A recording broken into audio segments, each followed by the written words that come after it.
Chapter 6 of The Science of Being Great by Wallace D. Wattles. This recording is in the public domain. The Social Point of View. Without faith, it is impossible to please God, and without faith, it is impossible for you to become great. The distinguishing characteristics of all really great men and women is an unwavering faith. We see this in Lincoln during the dark days of the war. We see it in Washington at Valley Forge. We see it in Livingstone, the crippled missionary, threading the mazes of the dark continent, his soul aflame with the determination to let in the light upon the accursed slave trade which his soul abhorred. We see it in Luther and in Francis Willard, in every man and woman who has attained a place on the muster roll of the great ones of the world. Faith, not a faith in oneself or in one's own powers, but faith in principle, in the something great which upholds right, and which may be relied upon to give us the victory in due time. Without this faith, it is not possible for anyone to rise to real greatness. The man who has no faith in principle will always be a small man. Whether you have this faith or not depends upon your point of view. You must learn to see the world as being produced by evolution, as a something that is evolving and becoming, not as a finished work. Millions of years ago, God worked with very low and crude forms of life, low and crude, yet each perfect after its kind. Higher and more complex organisms, animal and vegetable, appeared through the successive ages. The earth passed through stage after stage in its unfolding, each stage perfect in itself, and to be succeeded by a higher one. What I wish you to note is that the so-called lower organisms are as perfect after their kind as the higher ones. That the world in the Eocene period was perfect for that period. It was perfect, but God's work was not finished. This is true of the world today. Physically, socially, and industrially, it is all good, and it is all perfect. It is not complete anywhere or in any part, but so far as the handiwork of God has gone, it is perfect. This must be your point of view, that the world and all it contains is perfect, though not completed. All's right with the world. That is the great fact. There is nothing wrong with anything. There is nothing wrong with anybody. All the facts of life you must contemplate from this standpoint. There is nothing wrong with nature. Nature is a great advancing presence working beneficently for the happiness of all. All things in nature are good. She has no evil. She is not completed, for creation is still unfinished, but she is going on to give to man even more bountifully than she has given to him in the past.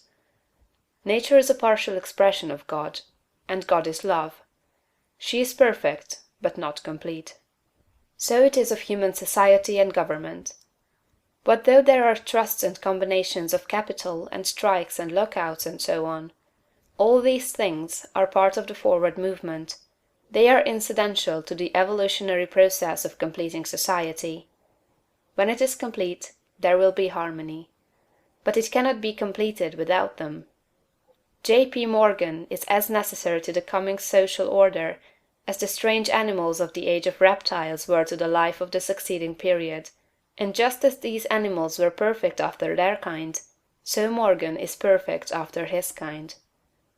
Behold, it is all very good. See government and industry as being perfect now, and as advancing rapidly toward being complete.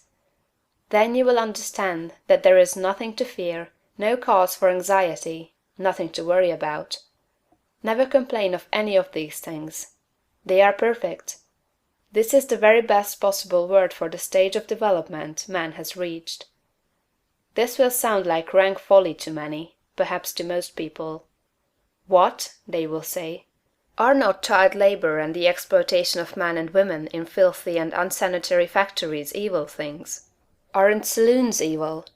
Do you mean to say that we shall accept all these and call them good? Child labor and similar things are no more evil than the way of living and the habits and practices of the cave dweller were evil. His ways were those of the savage stage of man's growth, and for that stage they were perfect. Our industrial practices are those of the savage stage of industrial development, and they are also perfect. Nothing better is possible until we cease to be mental savages in industry and business, and become men and women.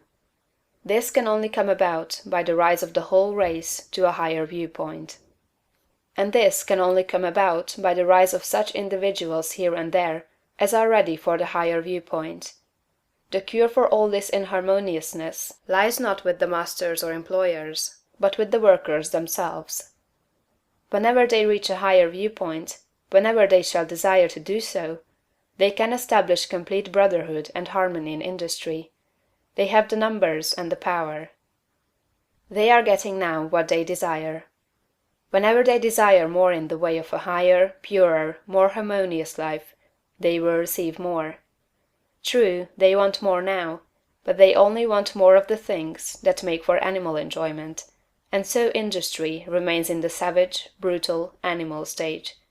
When the workers begin to rise to the mental plane of living, and ask for more of the things that make for the life of the mind and soul, industry will at once be raised above the plane of savagery and brutality.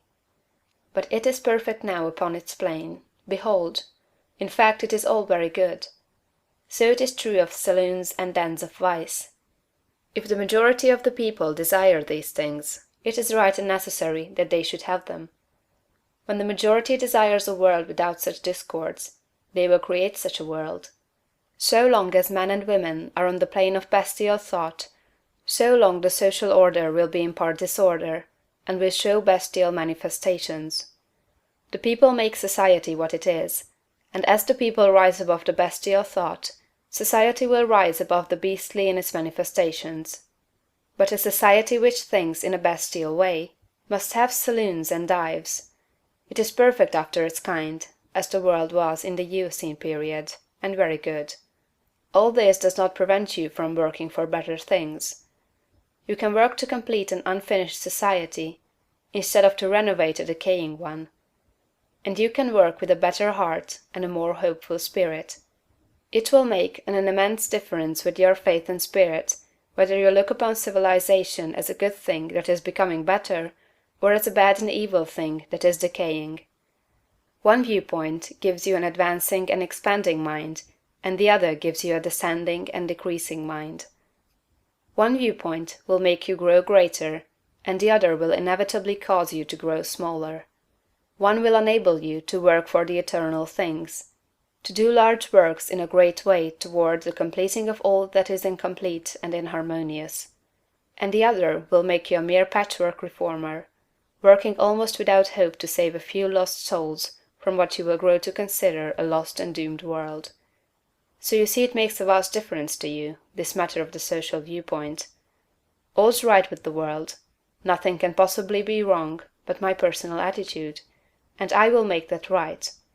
I will see the facts of nature and all the events, circumstances, and conditions of society, politics, government, and industry from the highest viewpoint. It is all perfect, though incomplete. It is all the handiwork of God. Behold, it is all very good. End of chapter 6.